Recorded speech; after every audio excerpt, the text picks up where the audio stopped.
Hi, I'm Pat Sloan. When you're learning to free motion quilt, one of the best things you can do is practice on a panel. So I have a panel that's quilted and unquilted. I'm going to show you how that looks.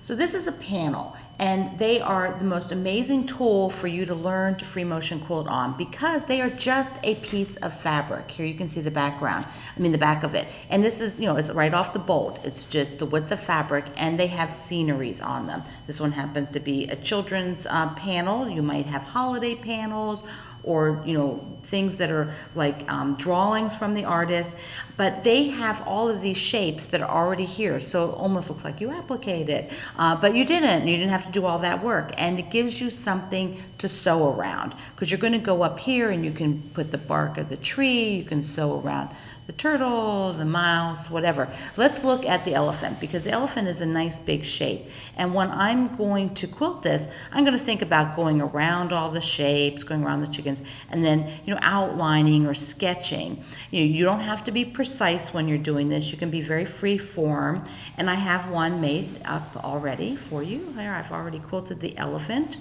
So on this project, I went up and I'm going along the tree trunk, and I'm going to outline everything in more of a sketching mode.